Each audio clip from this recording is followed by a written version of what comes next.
नमस्कार दोस्तों, आप सभी का स्वागत है।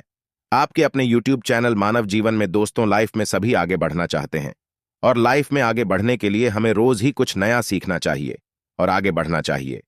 तो चलिए आज की प्रस्तुति शुरू करते हैं। श्री शिवाय नमस्तुभ्यम। हर हर महादेव। दोस्तों, आप सभी लोग जानते हैं कि 15 जुलाई 2024 यानी सोमवार को पड़ रही है गुप्त नवरात्रि नवमी तिथि, जो बहुत ही खास है। और दोस्तों, ये वो नवमी है जो कि आषाढ़ महीने में सोमवार को पड़ रही है। दोस्तों, इसी दिन किया जाने वाला पंडित जी द्वारा बताया गया एक लाल फूल और एक सफेद फूल वाले उपाय आप लोगों को जरूर करना चाहिए, क्योंकि दोस्तों ये एक ऐसा उपाय है जो कि हर दिन नहीं किया जाता। आषाढ़ महीने में जो सोमवार की नवमी तिथि आती है उसी दिन किया जाता है। अगर आप लोगों ने इस उपाय को नहीं किया है या किसी कारणवश नहीं कर पाए हो तो इस आषाढ़ सोमवार नवमी के दिन इस उपाय से मत चूकना। दोस्तों देखिए, ये दिन इतना खास होता है, इतना महत्वपूर्ण होता है। देखा गया है कभी कभी बड़े बड़े पूजा पाठ अनुष्ठान से जो मनोकामना पूर्ण नहीं होती है, वह आषाढ़ सोमवार के दिन एक छोटे से उपाय करने से ही आपकी मनोकामना पूर्ण हो जाती है। और बहुत सारे लोगों ने इस उपाय को किया भी है और उनको इस उपाय को करने का फल भी जरूर मिला है। अगर आप लोग भी इस उपाय को इस सोमवार के दिन करना चाहते हैं तो आप इस उपाय को पहले अच्छे से समझ लेना, सुन लेना, उसके बाद करना। आपको इस उपाय का फल जरूर मिलेगा, आपकी सभी मनोकामनाएं पूरी हो जाएंगी। दोस्तों, हम आपको यहां पर बता दें कि यह जो एक लाल फूल और एक सफेद फूल वाले उपाय है, ये उपाय पंडित जी ने अपनी अभी की सीहोर की कथा में ही बताया है। और इस उपाय को करने से आपके घर में चाहे किसी भी प्रकार की दुख और समस्या क्यों ना चल रही हो, आपको उसका कारण भी नहीं पता है कि भाई ये समस्या किस कारण से चल रही है। उसका कुछ भी कारण हो सकता है, जैसे पितृदोष हो सकता है, काल सर्प दोष हो सकता है, या किसी भी तरह का मंगल दोष भी हो सकता है। और भी बहुत तरह के दोष होते हैं, कुछ भी हो सकता है। पर आपको इस उपाय को करने के लिए अपने दोष को पता लगाने की भी जरूरत नहीं है। आपके घर में किस कारण से इतनी दुख और परेशानी आ रही है, वह भी आपको पता लगाने की जरूरत नहीं है। बस सोमवार को गुप्त नवरात्रि नवमी के दिन इस उपाय को कर लेना है, क्योंकि इसी एकमात्र उपाय को करने से आपके पूरे घर परिवार में सुख और शांति हो जाएगी। आपके घर में अच्छे अच्छे काम होने लगेंगे। आपकी जो भी मनोकामना होगी वह भी धीरे धीरे करके पूर्ण होना शुरू हो जाएंगी। अब हम समझते हैं इस एक लाल फूल और एक सफेद फूल वाले उपाय को आपको करना कैसे है, किसको करना है, किस समय करना है और कैसे करना है। देखो, उपाय बिल्कुल आसान है, बस समझने वाली बात है। ध्यान से समझिए, उसके बाद ही आप लोग जो है इस उपाय को जरूर कीजिएगा। सबसे पहली चीज हम लोग ये समझते हैं कि इस एक लाल फूल और एक सफेद फूल वाले उपाय को इस आने वाली सोमवार नवमी के दिन किसको करना है। तो देखिए, इस उपाय को घर के सभी सदस्यों को करने की बिल्कुल भी जरूरत नहीं है।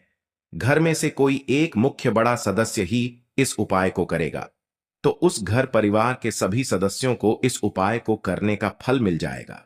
पर वो बड़ा सदस्य कौन होगा, कौन व्यक्ति इस उपाय को करेगा?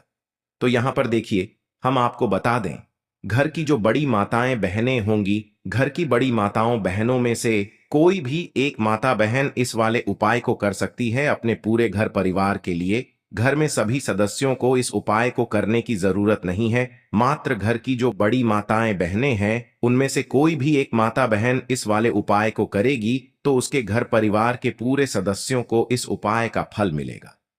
अगर किसी कारणवश माताएं बहनें घर में उपस्थित ना हो या वो इस उपाय को ना कर रही हो, कुछ दिक्कत हो, तो भाई उस जगह पर फिर घर का कोई बड़ा व्यक्ति भी इस उपाय को कर सकता है। माताओं बहनों के कहने का मतलब ये था कि माताएं बहनें घर की लक्ष्मी होती है। जब घर की लक्ष्मी कोई उपाय करती है तो निश्चित ही भगवान शिव जी बहुत जल्दी प्रसन्न होते हैं और उपाय का फल में बहुत जल्दी और बहुत बड़ा करके भी यहां पर देते हैं। तो आप लोग ये बात समझ गए होंगे। अब हम ये बात समझते हैं कि इस वाले उपाय को हमें करना किस समय है। एक लाल फूल और एक सफेद फूल वाले उपाय को हमें नवमी के दिन करना किस समय है। तो देखिए, इस उपाय को करने का जो समय है, सुबह का समय भी है और शाम का समय भी है। अब देखिए, यहां पर हम मुख्य रूप से सुबह का समय नहीं बोलेंगे, क्योंकि देखिए ये जो नवमी तिथि है और आप सभी लोग जानते हैं सोमवार नवमी के दिन का प्रदोष काल का मतलब शाम का जो समय होता है ना, इस दिन भगवान शिव जी का सबसे प्रिय दिन होता है। तो आप लोग इस एक लाल फूल एक सफेद फूल वाले उपाय को सुबह के समय भी कर सकते हो और शाम के समय प्रदोष काल में भी कर सकते हो। सुबह के समय अगर कर रहे हो तो 10 या फिर 11 बजे तक भी अगर उपाय करोगे तो भी आपको उपाय का फल मिलेगा। वही अगर शाम के समय कर रहे हो तो इस दिन जरूर शाम के समय का ध्यान रखना कि शाम के 6 बजे से लेकर 7 बजे के बीच में अगर आप इस उपाय को कर सकते हो तो बिल्कुल कर लेना, पूरी कोशिश करना। पर अगर किसी कारणवश इस समय के बीच में ना कर पाओ तो रात 8 बजे तक भी अगर आप उपाय को करोगे तो आपको उपाय का फल जरूर मिलेगा। ये बात आपको समझ आ गई कि आप इस उपाय को सुबह और शाम दोनों समय कर सकते हो। मतलब करना आपको एक ही समय है, घर में से किसी एक ही बड़े व्यक्ति को करना है, पर एक ही बार इस उपाय को करना है, दोनों समय नहीं करना है। आपको जो समय अच्छा लगे आप उस समय पर इस वाले उपाय को कर सकते हैं। तो चलिए जानते हैं इन विशेष उपायों के बारे में। लेकिन उससे पहले जो भी मेरे भाई मेरी प्यारी बहनें आज चैनल पर पहली बार आए हैं या मेरी आवाज आज पहली बार सुन रहे हैं, अगर आप भी महादेव के सच्चे भक्त हैं तो वीडियो को लाइक और चैनल को सब्सक्राइब जरूर कर लें और कमेंट बॉक्स में लिखें हर हर महादेव। देखो, अब सबसे महत्वपूर्ण बात आती है कि इस उपाय को हमें करना किस लिए है। जैसा कि हमने अभी आपसे बोला कि इस उपाय को करने के बाद आपके जीवन में बहुत सारी खुशियां आएंगी, आपकी मनोकामनाएं पूर्ण होंगी, आपकी धन की समस्या दूर होगी, आपकी पैसों की समस्या दूर होगी। अब देखिए, अगर आप लोग सोच रहे हो कि भाई हमें अपना घर बनाना है पर घर बनाने के लिए पैसा नहीं है, हमें गाड़ी लेना है पर गाड़ी लेने के लिए पैसा नहीं है, हमें जमीन लेना है पर जमीन लेने के लिए पैसों की कमी पड़ी डीडीएच रही है। अगर ऐसी ही दिक्कत, परेशानी या किसी भी तरह की धन से जुड़ी हुई समस्या या पैसों से जुड़ी हुई समस्या अगर आपके जीवन में चल रही है तो यह उपाय निश्चित ही आपके जीवन में बहुत सारे फल लाकर दे सकता है। इसीलिए अगर आपके घर में बहुत ज्यादा दिक्कत, समस्या, परेशानी चल रही है, धन से जुड़ी हुई, पैसों से जुड़ी हुई, धन की बहुत ज्यादा कमी आ रही है, पैसों की बिल्कुल आवक नहीं हो रही है, तो भाई आप लोगों को इस वाले उपाय को जरूर करना चाहिए। घर में से किसी एक भी बड्ढे व्यक्ति को अब इस उपाय में करना क्या है वो सबसे पहले हम लोग जान लेते हैं उपाय की सामग्री। हम लोग सबसे पहले जानते हैं कि इस उपाय में किस किस चीज की आवश्यकता पड़ेगी। तो देखिए, उपाय का नाम तो एक लाल फूल और एक सफेद फूल वाला उपाय है, पर इस उपाय में कुल मिलाकर 4 सामग्री हमें लगने वाली है, जो कि पंडित जी ने खुद सीहोर वाली कथा में बताया है। और जो हम आपको उपाय बताते हैं वो पंडित जी द्वारा बताए गए होते हैं, अलग से हम कुछ भी नहीं बताते हैं।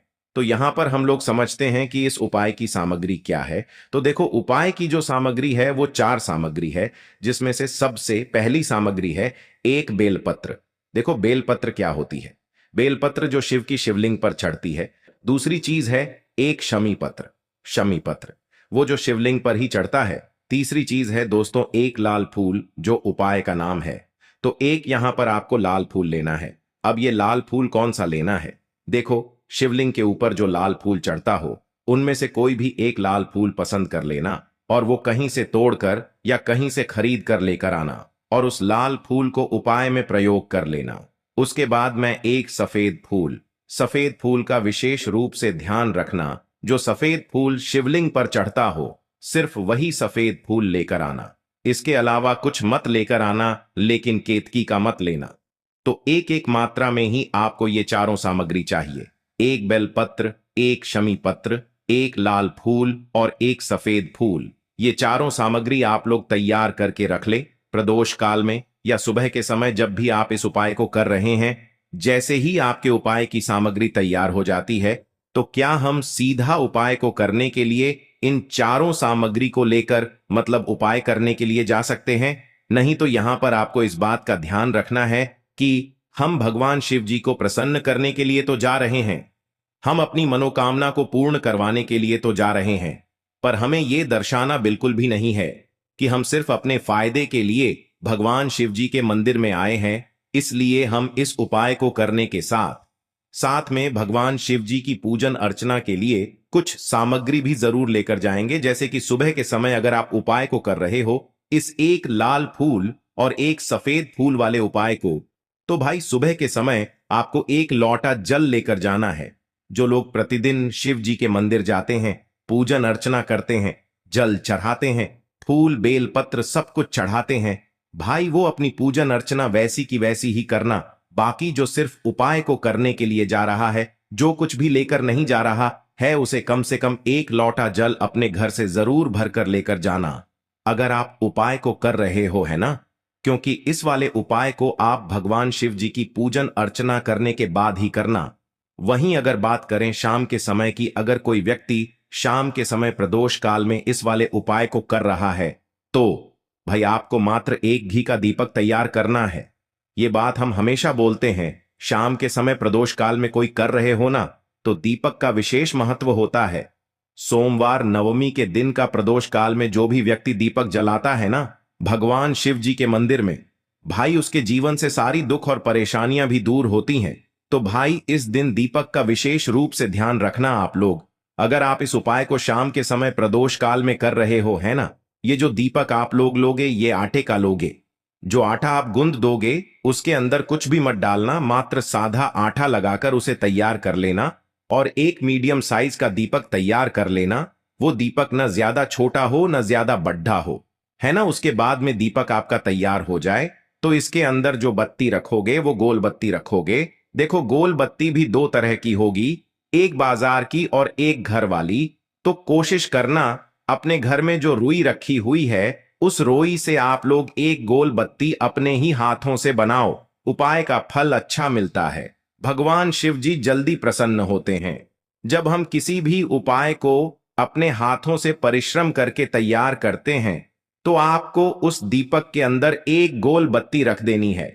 इसके अंदर जो चीज आप लोग डालोगे वो डालोगे शुद्ध देसी गाय का घी। इस बात का विशेष रूप से ध्यान रखना, शुद्ध देसी गाय का घी ही डालना है, तेल वगैरह नहीं। आज के दिन तो मत डालना, सोमवार नवमी के दिन, क्योंकि भगवान शिव जी का सबसे प्रिय दिन और प्रिय समय पर हम लोग इस वाले उपाय को कर रहे हैं। तो थोड़ा सा शुद्ध देशी गाय का घी इतना डालना कि वो दीपक कुछ समय तक चल सके ना। बाजार वाला मिलावटी घी डालना, न भैंस का घी डालना। शुद्ध देसी गाय का घी आपको ढूंढने में थोड़ी मतलब मेहनत लगेगी और महंगा भी मिलेगा, पर गाय के घी से भगवान शिव जी प्रसन्न होते हैं और उसी शुद्ध देशी गाय की घी से घर में बरकत भी बनी रहती है और हमारे घर में सुख शांति भी बनी रहती है। इसलिए इस शुद्ध देशी गाय का घी को अपने घर में हमेशा रखा करो। वो भगवान शिव जी के कार्यों में भी उपयोग में आता है और उपायों में भी हम लोग प्रयोग कर सकते हैं। तो यहां पर आपकी सारी तैयारियां हो चुकी हैं। उपाय को करते समय शुद्धता का विशेष रूप से ध्यान रखिएगा। सुबह कर रहे हो तो भाई सुबह तो आपको स्नान करना ही करना है। बाकी शाम को कर रहे हो तो शाम को मात्र हाथ मुंह धोकर भी आप लोग इस वाले उपाय को कर सकते हो, कोई दिक्कत वाली बात नहीं है भाई।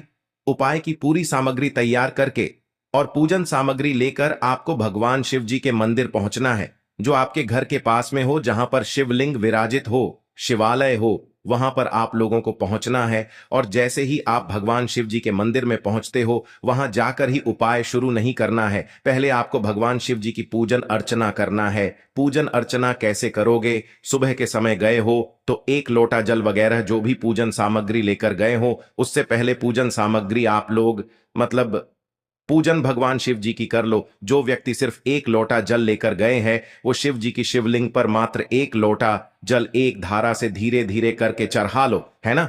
अपनी पूजन अर्चना आप लोग जो हैं पूरी कर लो पहले। उसी के बाद अगर आप शाम के समय कर रहे हो तो पहले जाकर बैठना है भगवान शिव जी के शिवलिंग के पास में। आप जो दीपक तैयार करके लेकर आए हो उस दीपक को पहले जलाना है। ये जो दीपक आप लोग जलाओगे ना, ये किसी और की माचिस से मत जलाना, अपनी ही माचिस अपने ही घर से लेकर आना और इस दीपक को अपने ही माचिस से जलाना। अगर आपने मंदिर की माचिस या किसी और की माचिस ले ली इस उपाय को करने में, इस उपाय का फल उस व्यक्ति को भी थोड़ा बहुत मिल जाएगा। इस बात का ध्यान रखना, अपने घर से अपनी ही माचिस लेकर जाना और इस दीपक को जलाना। दीपक को जलाने के बाद भगवान शिव जी की शिवलिंग के पास में रख देना। शिवलिंग के इतना पास में मत रखना कि भगवान शिव जी को आंच लगे, थोड़ी सी दूरी बनाकर ही जो है इस दीपक को शिवलिंग के पास में आप लोग रख दीजिएगा। अब जैसे ही आपकी पूजन अर्चना हो जाती है, भगवान शिव जी के शिवलिंग के सामने या आसपास कहीं पर भी बैठ जाइए उपाय को करने के लिए। और उपाय को करने से पहले आप लोग अपनी वह चारों पूजन सामग्री निकाल लीजिए। उपाय की जो सामग्री है वो निकाल लीजिए और भगवान शिव जी के शिवलिंग के ऊपर एक माता अशोक सुंदरी जी का स्थान देख लीजिए। माता अशोक सुंदर जी का जो स्थान होता है वो जलाधारी के ऊपर होता है, जलाधारी के बिल्कुल बीचों बीच में होता है। आप लोगों ने देखा भी होगा शिवलिंग की जलाधारी होती है। जलाधारी के बिल्कुल बीचों बीच का जो स्थान होगा वो माता अशोक सुंदर जी का स्थान होगा, क्योंकि यहीं पर हमें ये जो है उपाय को करना है। सबसे पहली चीज, अब हम उपाय को करना शुरू करते हैं। आप सबसे पहले अपनी एक बेलपत्र उठा लो।